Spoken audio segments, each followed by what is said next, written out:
नमस्कार दोस्तों, आप सभी का स्वागत है हमारे यूट्यूब चैनल और फेसबुक पे। जहाँ पर भी आप ये क्लास देख रहे हैं तो कृपया कर चैनल को सब्सक्राइब कर लें और पेज को फॉलो कर लें। हम आपके लिए कॉन्स्टिट्यूशन के बहुत अच्छे शानदार क्वेश्चन लेके आए हैं। यदि आप किसी भी सरकारी नौकरी की तैयारी कर रहे हैं, चाहे एसएससी जीडी हो, यूपी पुलिस हो, रेलवे की ग्रुप डी हो या रेलवे एनटीपीसी कोई भी वैकेंसी हो या किसी स्टेट एग्ज़ाम के लिए, कॉन्स्टिट्यूशन के पूरे सवाल को हम 1 लाइन फैक्टर में यहाँ पर करेंगे। तो वीडियो को लाइक शेयर जरूर करके बातें बीच में करेंगे। अभी अपन स्टार्ट करते हैं अपना ये पोर्सन। तो देखिए, भारतीय व्यवस्था में संविधान के जो भी क्वेश्चन है, पॉलिटी में जो बार बार रिपीटेड है, उन्हीं क्वेश्चंस को मैं लेके आया हूँ। क्वेश्चंस क्या हैं देखिए। देखो, अस्थायी लोकसभा अध्यक्ष को क्या कहते हैं?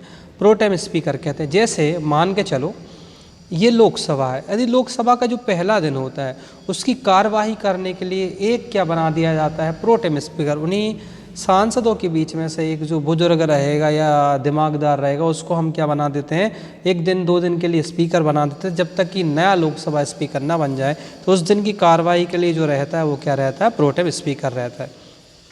अच्छा, 10वीं अनुसूची आप ध्यान से पढ़ेंगे ना, जो टोटल 12 अनुसूची है कॉन्स्टिट्यूशन में, उसमें जो 10वीं अनुसूची है 1985 में जो बनी हुई थी, ठीक है, 1985 में।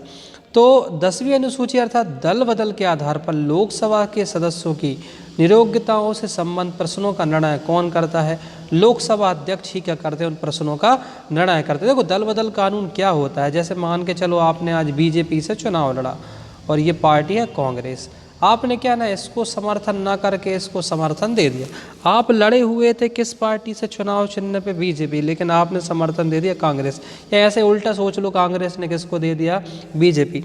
तो एक दल बदल का कानून उसके ऊपर अप्लाई हो जाता है, उसकी भी कंडीशंस है। लोकसभा और राज्यसभा के सदस्यों की नियोक्ताओं से संबंधित प्रश्नों का निर्णय कौन करता है? तो लोकसभा और राज्यसभा में जो भी सदस्य शपथ लेते हैं उनकी नियोक्ता से संबंधित प्रश्नों का निर्णय कौन करता है? राष्ट्रपति करता है। पहले जांच करवा लेते हैं इलेक्शन कमीशन से, फिर जो भी निर्णय रहता है वो राष्ट्रपति के द्वारा होता है। बजट किसके द्वारा पारित किया जाता है? लोकसभा। लोकसभा ही हमेशा बजट पारित करती है। बजट भी बहुत सारे प्रकार के होते हैं, याद रखिएगा। अविश्वास प्रस्ताव किस सदन में लाया जाता है? देखिए, अविश्वास प्रस्ताव लाया जाता है कहाँ पर? हमेशा लोकसभा में। कहाँ लेके आया जाता है? लोकसभा। लोकसभा का कार्यकाल होता है 5 साल और जो राज्यसभा होता है उसका कार्यकाल कितना होता है भैया? 6 साल। ये क्लियर करके रखना। थोड़ा सा मैं क्वेश्चन समझा देता हूँ। लोकसभा का कार्यकाल होता है 5 साल का। लोकसभा भंग हो सकती है, राज्यसभा भंग नहीं होती। राज्यसभा का कार्यकाल होता है 6 वर्ष का, लोकसभा का कार्यकाल होता है 5 वर्ष का। लोकसभा में जाने की उम्र होती है 25, राज्यसभा में जाने की उम्र होती है कितनी? 30। इतने क्वेश्चन याद रखना। वित्तीय बिल कहाँ पास कराया जाता? हमेशा लोकसभा में ही वित्तीय बिल पास कराया जाता है। और धन विधेयक पर अंतिम निर्णय, धन विधेयक जो भी होता है जो 110 में है, उस पर अंतिम निर्णय कौन लेता है? लोकसभा अध्यक्ष ही लेता है। लोकसभा में वर्ष में कम से कम कितने सत्र जरूरी है?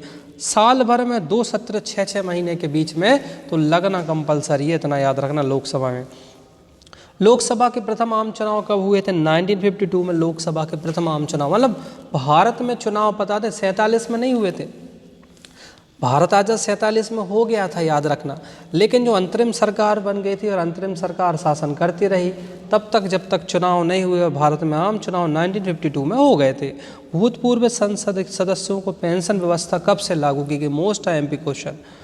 ये 1976 में। देखिए, मतलब सरकार कितनी चालू है कि सैनिकों की और सरकारी कर्मचारियों की पेंशन बाकायदा बंद करके रखे हुए, लेकिन जब खुद की सैलरी बढ़ाने की बात आती है तो उसको बाकायदा वो ध्वनि मत से, इसमें विपक्ष भी ना बड़ा साथ देता है। जब सैलरी बढ़ाने की बात, विपक्ष विरोध भी नहीं करता, समझ रहे हो, और खुद की पेंशन लेके आ रहा है, जबकि बेचारे सरकारी कर्मचारियों की पेंशन बंद करके रखे। ठीक है, तो इतना आपको याद रखना। 1976 से पेंशन चल रही सांसदों की। लोकसभा का सदस्य बनने के लिए न्यूनतम आयु कितनी होना चाहिए? 25 वर्ष होना चाहिए। किस संविधान संशोधन द्वारा मत देने की आयु 18 वर्ष की गई थी? मोस्ट IMP क्वेश्चन है ये। 6वें संविधान संशोधन 1989, मतलब 61वें संविधान संशोधन जो 1989 में हुआ था, उसके तहत मत देने की आयु 18 वर्ष की गई। पहले याद रखना, पहले 21 थी, फिर उसको घटा के कितनी कर दी थी? 18। तो इतना आपको याद रखना। 61वां संविधान संशोधन 1989 में उसको क्या कर दिया था, 18 वर्ष करके रखे हुए थे। भारतीय संसद का निम्न सदन किसे कहा जाता है, लोकसभा। देखिए लोकसभा निम्न सदन है, क्यों, क्योंकि भाई इसको क्या किया जा सकता है, ये भंग हो सकती है।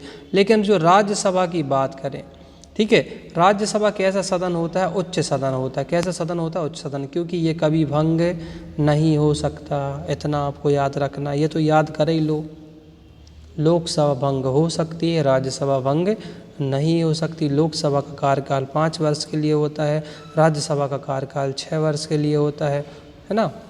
इसको लोकसभा को लोअर हाउस कहते हैं, राज्यसभा को अपर हाउस कहते हैं। मौलिक अधिकार व राज्य के नीति निर्देशक तत्वों में क्या समानता है। मौलिक अधिकार जो आपके फंडामेंटल राइट है वो कितने हैं, 6, और राज्य के कुछ नीति निर्देशक तत्व हैं उनमें समानता है। क्या समानता, ये एक है। कुल मिला के भारत में जन्म लेने के साथ ही आपको 6 फंडामेंटल राइट्स मिल जाते हैं। और राज्य के कुछ नीति निर्देशक तत्व हैं, आपको पता ही होगा। नीति निर्देशक तत्वों का क्रियान्वयन किस पर निर्भर करता है, सरकार के पास उपलब्ध संसाधन। देखिए जैसे कुछ टॉपिक डाले हुए हैं नीति निर्देशक तत्व में, उनको लागू कराने का काम राज्य सरकार का होता है। राज्य सरकार के पास कुछ पावर दे दिए हैं भैया, तो आप देखेंगे जो मेनली जो पंचायती व्यवस्था है वो राज्य का विषय है, ठीक है। और बहुत सारे हैं आदि, इसको डीपली जब हम पढ़ेंगे जब समझाएंगे। निर्देशक तत्व, नीति निर्देशक तत्व संविधान में कल्याणकारी राज्य का आदेश देता है। उत्तर क्या है इसका, नीति। भारतीय संविधान का कौन सा अंग समाजवादी व्यवस्था करने की प्रेरणा देता है। राज्य का नीति निर्देशक तत्व जो है वो समाजवादी व्यवस्था लागू करने का निर्णय देता है। राज्य के नीति निर्देशक तत्व, ये बहुत मोस्ट एमपी क्वेश्चन है। राज्य का नीति निर्देशक तत्व एक ऐसा चेक है जो बैंक की सुविधा अनुसार अदा की जाएगी। या कथन किसका है, केटी से। मतलब राज्य का जो नीति निर्देशक तत्व है वो राज्य की इकोनॉमी पर डिपेंड करता है। कभी कभी आप देखेंगे हर स्टेट में कुछ सुविधाएं अपने हिसाब से चलती हैं, किसी में सरकार पैसा ज़्यादा देती, किसी में कम, क्योंकि वो नीति निर्देशक तत्व मतलब राज्य सरकार के अंडर में आ जाता है। विदेशी नागरिकों को भारत की नागरिकता प्रदान करने की आवश्यकता शर्त क्या है। देखो ये चेंज हो चुकी थी, जो बार बार जो नागरिकता अधिनियम वो चेंज हो सकते हैं, तो उसमें फ़िलहाल 10 वर्ष भारत में निवास की कंडीशन रखी गई है। और जैसे ही आप भारत की नागरिकता एक्सेप्ट करते हैं, आपकी दूसरे देश की नागरिकता ऑटोमेटिक ख़त्म हो जाती है। या आप जब दूसरे देश की नागरिकता ग्रहण करते हैं तो भारत की नागरिकता ऑटोमेटिकली क्या हो जाती है, ख़त्म हो जाती है। दादर और नागर हवेली भारत में शामिल करने से पूर्व किसके उपनिवेश थे। पुर्तगाल, आपको पता ही होगा, पुर्तगाल इस पर कब्जा करके रखा था। जो गुजरात में दादर नागर हवेली है ना, अब तो ये यूटी में आते हैं, उन पे पुर्तगालियों का कब्जा था। आपने गोवा का नाम भी सुना होगा, गोवा पे भी पुर्तगाली बाकायदा थे। पडुचेरी की बात करते हैं, फ्रांसीसियों का कब्जा था। भाषा के आधार पर पहला कौन सा राज्य गठित हुआ था, आंध्र प्रदेश। ये तो बच्चे को पता है। आपने सुना होगा एक रामल्लू करके व्यक्ति थे, रामल्लू नाम है उनका, ठीक है। उन्होंने अनशन किया था और वो मर गए थे, ठीक है। उसके बाद राज्य में बड़ी हिंसा बढ़ गई और बहुत सारी चीज़ें हुई थी, तब जाके आंध्र प्रदेश बना हुआ था। संविधान की आत्मा कैसे कहते हैं, प्रस्तावना। प्रस्तावना को बोलते हैं हम संविधान की क्या, आत्मा। क्या बोलते हैं, आत्मा, संविधान की आत्मा। संविधान का रक्षक कैसे कहते हैं, सर्वोच्च न्यायालय को। सर्वोच्च न्यायालय आर्टिकल 124 में है। सुप्रीम कोर्ट आर्टिकल 100 कितने में है, 24 में है। और इसके मुख्य न्यायाधीश की रिटायरमेंट की आयु कितनी होती है, 65 वर्ष। उपराष्ट्रपति को किसके समान वेतन मिलता है, लोकसभा अध्यक्ष के समान वेतन मिलता है उपराष्ट्रपति जी को। उपराष्ट्रपति पद हेतु कम से कम कितनी आयु होना चाहिए, 35। ध्यान से सुनना, चाहे उपराष्ट्रपति की बात करें चाहे राष्ट्रपति की बात करें, दोनों की न्यूनतम आयु 35 वर्ष होना ही चाहिए।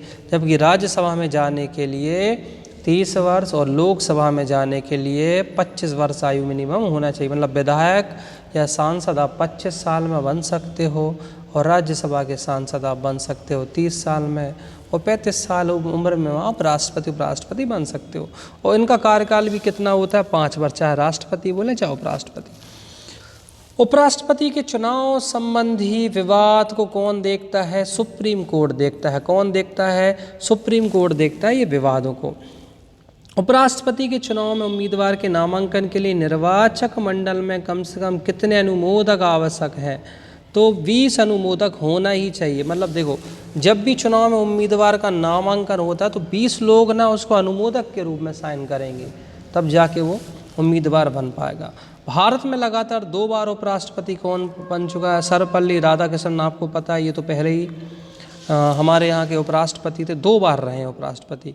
किस सदन में उपराष्ट्रपति को पदच्युत करने का प्रस्ताव रखा जाता है? राज्यसभा में। ठीक है, एक्चुअली उपराष्ट्रपति इनडायरेक्ट रूप से राज्यसभा का क्या होता है? सभापति होता है। उपराष्ट्रपति बन गया मतलब ऑटोमेटिकली राज्यसभा का क्या बन जाते हैं? सभापति। कार्यकाल समाप्त होने से पहले उपराष्ट्रपति को हटाने का अधिकार किसको है? संसद। संसद ही है भैया, महाभियोग लगा के उपराष्ट्रपति और राष्ट्रपति को हटा सकती है। भारत के प्रथम उपराष्ट्रपति कौन थे? सर्वपल्ली राधाकृष्णन, आपको पता ही होगा। 5 सितंबर शिक्षक दिवस।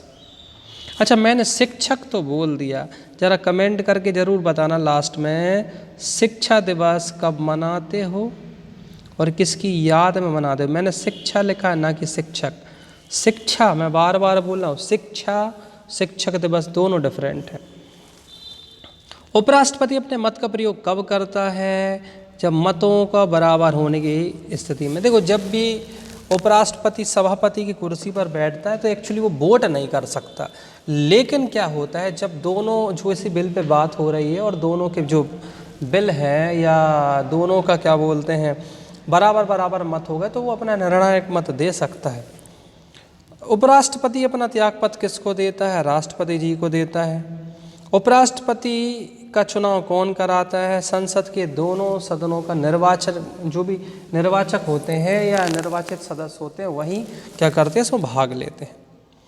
उपराष्ट्रपति के चुनाव हेतु कौन सी प्रणाली अपनाई जाती है? एकल संक्रमणीय मत पद्धति। ठीक है, ये अपनाई जाती है। उपराष्ट्रपति का चुनाव कैसे होता है? अप्रत्यक्ष रूप से होता है। अप्रत्यक्ष रूप से मतलब कि वोट डाल के ही इनको होता है। राज्यसभा की बैठकों का सभापति कौन करता है? उपराष्ट्रपति। राज्यसभा का सभापति कौन होता है? उपराष्ट्रपति होता है। राज्यसभा का पदेन अध्यक्ष कौन होता है? उपराष्ट्रपति जी होते हैं। भारत के उपराष्ट्रपति की तुलना किस देश के उपराष्ट्रपति से की जाती है? यूएसए से की जाती है। तो अपने यहाँ जो एक्चुअली उपराष्ट्रपति का पद है ना, वो यूएसए के कॉन्स्टिट्यूशन से लिया है। प्रधानमंत्री पद से त्याग करने वाला पहला व्यक्ति कौन है? मोरारजी देसाई। ठीक है, मोरारजी देसाई हैं भैया पद त्याग करने वाले पहले प्रधानमंत्री। सबसे कम उम्र और सबसे अधिक उम्र के प्रधानमंत्री, देखो राजीव गांधी जी सबसे कम उम्र के प्रधानमंत्री रहे हैं, जबकि मोरारजी देसाई सबसे ज़्यादा उम्र 90 साल की उम्र में बने हुए थे ये देश के प्रधानमंत्री। सोचने की बात है। प्रधानमंत्री पद पर सबसे कम समय के लिए कौन रहे हैं? चौधरी चरण सिंह। लेकिन इस क्वेश्चन को आप देख लेना, एक्चुअली अटल बिहारी वाजपेयी सबसे कम दिन के लिए प्रधानमंत्री थे, मात्र 13 दिन, है ना। इसको क्वेश्चन को आप देख लेना, क्लियर कर लेना। 13 दिन के लिए अटल बिहारी वाजपेयी थे, इतना मेरे को बहुत अच्छे से क्लियर है। और सबसे लंबा समय रहा है जवाहरलाल नेहरू का, 16 साल से ज़्यादा तक वो रहे हैं अपने पद पर। तो ये क्वेश्चन थोड़ा सा स्प्रिंटिंग हो गई है। 2 बार कार्यवाहक प्रधानमंत्री के रूप में किसने कार्य किया? गुलजारी लाल नंदा। कार्यवाहक प्रधानमंत्री ऐसा होता है जब प्रधानमंत्री या तो अपने पद पर ना हो, मतलब उनकी मृत्यु हो गई हो या त्यागपत्र दे दिया हो, या फिर भाई कुछ भी कंडीशन हो जाती तो उनकी जगह पर कोई ना कोई कार्यवाहक बनाया जाता है, जिसमें गुलजारी लाल नंदा थे। ठीक है दोस्तों, मिलते हैं हम नेक्स्ट वीडियो में। जब तक के लिए जय हिंद, जय भारत, जय महाकाल। आदि वीडियो अच्छा लगे वीडियो को सब्सक्राइब, लाइक, शेयर जरूर करें और चैनल को सब्सक्राइब करें।